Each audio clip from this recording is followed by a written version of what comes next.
Hi my dear students, मैं आपका Ravi sir. चलिए देखिए बच्चों, आज हम जो ये आपको 12th की बायोलॉजी का जो चैप्टर है जिसका नाम है जनन एवं स्वास्थ्य और रिप्रोडक्टिव हेल्थ है, इसका आज आपको सेकेंड लेक्चर प्रोवाइड करने जा रहे हैं। आप लोगों ने इसके पहले वाला लेक्चर जरूर देखा होगा, उसमें मैंने क्या किया था, रिप्रोडक्टिव हेल्थ क्या होता है और रिप्रोडक्टिव हेल्थ से क्या हुआ करती है, कौन कौन सी प्रॉब्लम क्रिएट होती हैं, इसके बारे में हमने कल के लेक्चर्स में क्या किया था, आपको बताया था। आज का जो लेक्चर है ये भी एक तरीके से इंपॉर्टेंट ही लेक्चर है। इसमें आज हम बताएंगे आरसीएच क्या होता है। आरसीएच जैसे मैंने कल बताया था कि जब विभिन्न प्रकार की जनन स्वास्थ्य के कारण समस्याएं उत्पन्न होने लगी तो उन समस्याओं को दूर करने के लिए भारत सरकार ने क्या किया था, सर्वप्रथम 1951 में ही, शुरुआत वहीं से 1947 में हमारा देश आजाद हुआ, लेकिन 1951 में ही क्या हुआ था, सबसे पहले एक छोटी सी योजना चलाई गई जिसका नाम था परिवार नियोजन या फैमिली प्लानिंग नामक जनन स्वास्थ्य के राष्ट्रीय कार्यक्रम योजना का क्या किया गया, शुभारंभ किया गया। मतलब जब हम आज़ाद हुए तो हमने इन सब चीज़ों की समस्याओं को ऑब्जर्व किया और ऑब्जर्व करने के बाद हम इन समस्याओं का निराकरण करने के लिए हमने उपाय ढूंढना शुरू किया। तो हमने तुरंत जैसी पंचवर्षीय योजना 1951 में लगी पहली, तुरंत हमने क्या किया, फैमिली प्लानिंग मतलब परिवार नियोजन नाम की एक राष्ट्रीय योजना का क्या किया, शुभारंभ किया।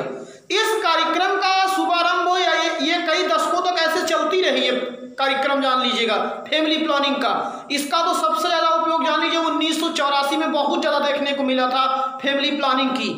तो आज इस चीज़ को अगर उसी समय ज़्यादा अप्लीकेबल कर दिया गया होता, अप्लाई कर दिया गया होता, तो आज जान लीजिए शिक्षित, सबसे बड़ी चीज़ तो परिवार नियोजन करने के लिए लोगों को एजुकेटेड होना सबसे मस्ट है, जान लीजिएगा। पढ़े लिखे जो सभ्य लोग होते हैं वो इन सब चीज़ों को ज़्यादा समझने की प्रयास किया करते हैं, ये चीज़ भी ध्यान दीजिए। फिर उसके बाद जब इस योजना के बाद फिर सन 1997 में भारत देश में क्या किया गया, जनन स्वास्थ्य हेतु एक व्यापक बहुत ज्यादा जो प्रचलित होता है कार्यक्रम की शुरुआत की गई, जिसे आरसीएच के नाम से क्या किया जाता है, जाना जाता है। जब ये परिवार नियोजन कई दशकों तक चला, उसके बाद जब 1957 लगा तो उसमें क्या किया गया, भारत सरकार ने आरसीएच नाम की क्या की थी, योजना का प्रारंभ किया और जो परिवार कल्याण आजकल जिसका नाम है परिवार कल्याण या फैमिली वेलफेयर के अंतर्गत क्या किया जाता है, इस योजना को जाना जाता है। आजकल जान लीजिए इसको फैमिली वेलफेयर के नाम से जानते हैं। और आरसीएच का पूरा नाम क्या होता है, रिप्रोडक्टिव एंड चाइल्ड हेल्थ। ये बात ध्यान दीजिए, पूरा नाम लिख दिया था मैंने, reproductive and child health care programme. ये एक प्रकार की कार्यक्रम था, एक योजना था जिसको आजकल जाना जाता है फैमिली वेलफेयर या परिवार कल्याण के नाम से क्या किया जाता है, जाना जाता है, जान लीजिएगा। तो ये चीज पहले जान लीजिए, आरसीएच क्या होता है और आरसीएच का क्या होता है, ये कब इसका निर्माण किया गया। और फिर जो सबसे बड़ी चीज जो अहम है, जिसको मैंने केवल एक हेडिंग के रूप में लिख रखा है और इसका एक्सप्लेनेशन हम आपको पूरा एकदम विधिवत समझा देंगे, उसकी आप नोट्स में चाहे लिख लेंगे चाहे ऐसे समझ में, आपको ऐसे ही समझा देंगे, आपको ऐसे ही इसकी क्या हो जाएगा, पूरा एक्सप्लेनेशन समझ में आ जाएगा। जैसे है आरसीएच का प्रमुख उद्देश्य। अब आरसीएच का जो सबसे प्रमुख उद्देश्य है वो निम्न है। आरसीएच के भैया कौन कौन उद्देश्य थे, उसमें सबसे पहला आरसीएच का जो आपको उद्देश्य बताया गया है, जनन संबंधी विषयों की जानकारी होना, सबसे पहली चीज। दूसरा होता है यौन शिक्षा। तीसरा होता है गर्भवती महिलाओं को प्रसव एवं शिशु पालन की जानकारी करना, फिर संबंधित जानकारी करना। अगला होता है टीकाकरण, कौन कौन से टीके लगाए जाते हैं, फिर गर्भ निरोधक औषधियां कौन कौन सी होती हैं, इसके बारे में भी जानकारी प्रदान करना ही इस आरसीएच का क्या होता है, उद्देश्य होता है।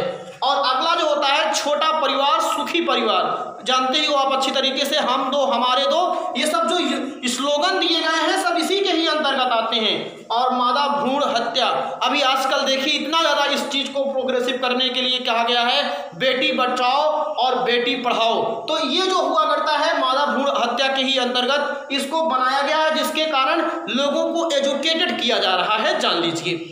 तो सबसे पहले जनन संबंधी विषयों की जानकारी प्रदान करना। आरसीएच क्या किया करता है, लोगों को जो रिप्रोडक्शन से संबंधित विभिन्न प्रकार की जानकारियां हुआ करती हैं उसके बारे में वो क्या किया करते थे, कहीं जैसे नाटक के माध्यम से, श्रव्य के माध्यम से, रेडियो के माध्यम से या टेलीविजन के माध्यम से क्या किया जाता है, या आपके कहीं कहीं पे क्या किए जाते हैं, छोटे छोटे नुक्कड़ पे कार्यक्रम लगाए जाते हैं। उस कार्यक्रम के माध्यम से पूरे एक समुदाय को क्या किया जाता है, शिक्षित करने का प्रयास किया जाता है। ये सबसे पहला चीज किसका हुआ करता है, आपका आरसीएच का सबसे पहला उद्देश्य होता है। आप टेलीविजन में पे, रेडियो पे एड्स देखते होंगे जिसमें लोगों को ये बताया जाता है भारत सरकार के स्वास्थ्य मंत्रालय द्वारा, उस चीज को पूरा बताया जाता है कि कैसे इसका क्या जनन संबंधी जानकारियां होती हैं। तो ये आपका समझ में आ जाना चाहिए। दूसरी चीज होनी चाहिए यौन शिक्षा, जिसको कहा गया है सेक्स एजुकेशन। जैसे आप जानते हो कि हाई स्कूल या इंटरमीडिएट पे जो युवा वर्ग के बच्चे हुआ करते हैं, उन युवा वर्ग के बच्चों को सेक्स एजुकेशन के बारे में भी बताया जाना चाहिए।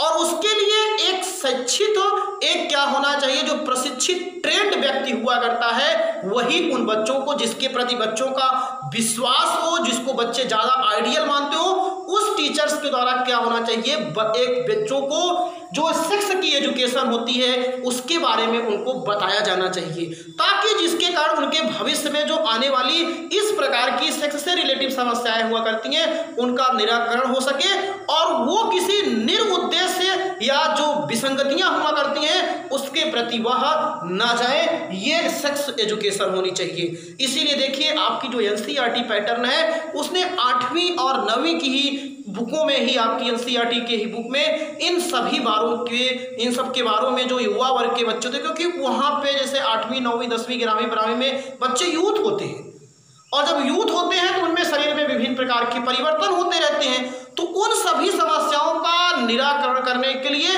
और सबसे इंपॉर्टेंट उसकी सही जानकारी प्रदान करने के लिए बच्चों को सेक्स एजुकेशन बहुत जरूरी है। ये मस्ट है, जान लीजिए, और इसे ही आरसीएच का उद्देश्य भी है। इसीलिए जो युवा वर्ग के बच्चे हैं वहाँ पे विद्यालय में एक ऐसा टीचर होना चाहिए, या जो आपके जो टीचर्स हैं, ये जो सब्जेक्ट पढ़ाया जा रहा है वो आपको इन सब चीज़ों के बारे में बताएं। अगला होता है गर्भवती महिलाओं को प्रसव एवं शिशु पालन।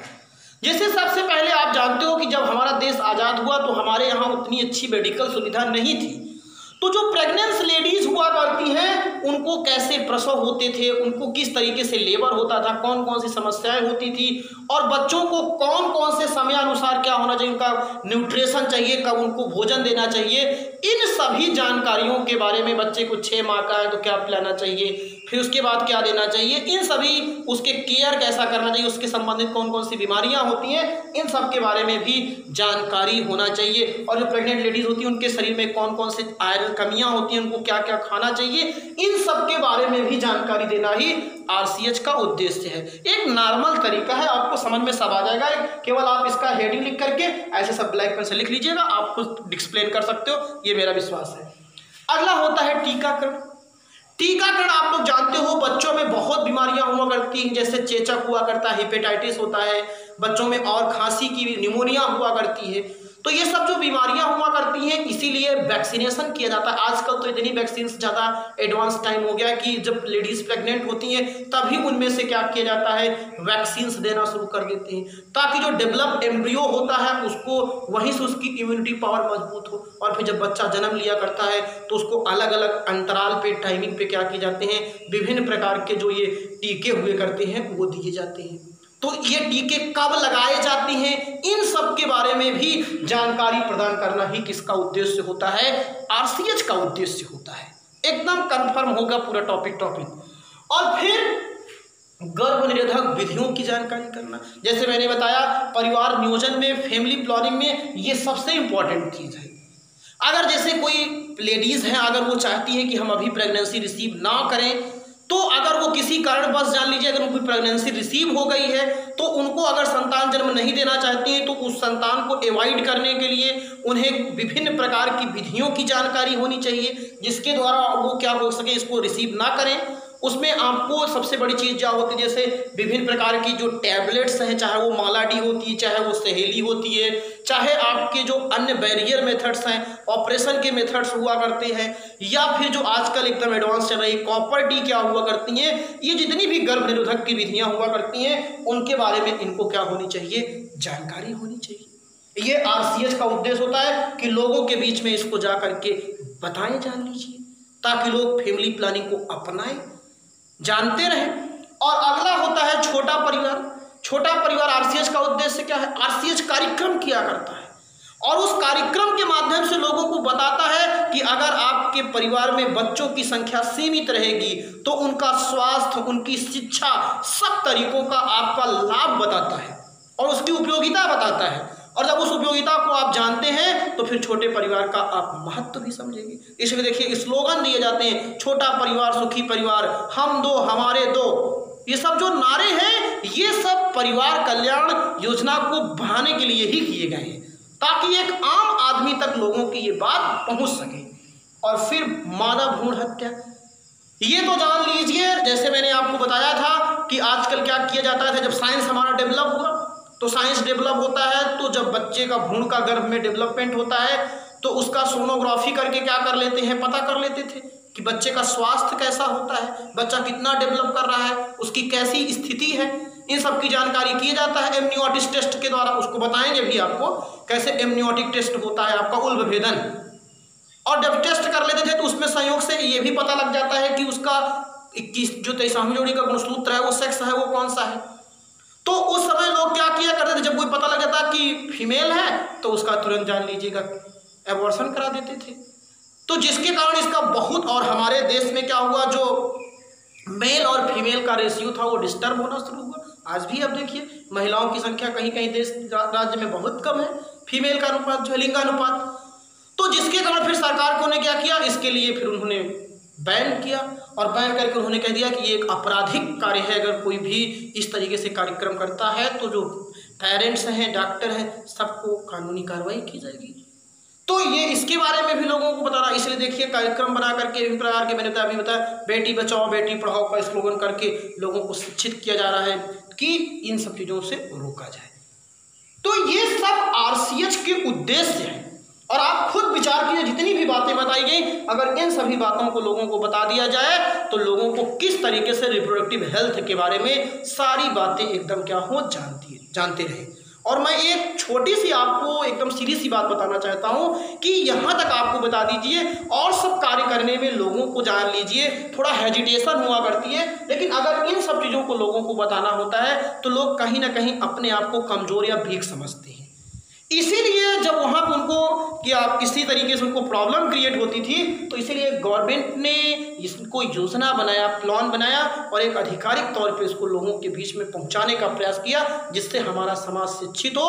और विभिन्न प्रकार की, अब ऐसे देखिए आपको बता रहे हैं, ध्यान दीजिए इसमें, जैसे मैंने अभी बताया क्या टीकाकरण में बहुत से ऐसे बीमारियां हैं जो जान लीजिए एसटीडी के कारण फैलती हैं, सेक्सुअल ट्रांसमिटेड डिजीज के कारण।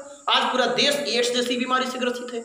तो जब लोगों को जानकारियां रहेंगी तो इस तरीके से सब फिर जो कठिनाइयां हैं वो नहीं आएंगी। तो ये हमारा पूरा एकदम विधिवत तरीके से एक टॉपिक था, इसको आप विधिवत तरीके से ऐसे एक आप टॉपिक लेक्चर टाइप इसको सुनिए और एकदम आत्मसात हो जाइए। और इसके बाद फिर हम अगला टॉपिक बताएंगे आपको, जनसंख्या विस्फोट क्या होता है, कैसे दिखाएंगे आपको कि भारत की जनसंख्या बढ़ती चली जा रही है और फिर उसका कारण क्या है और फिर उस पर कंट्रोल कैसे किया जाएगा। तो तब तक आप सब लोग इसको देखते रहें और खुश रहें। थैंक यू, धन्यवाद।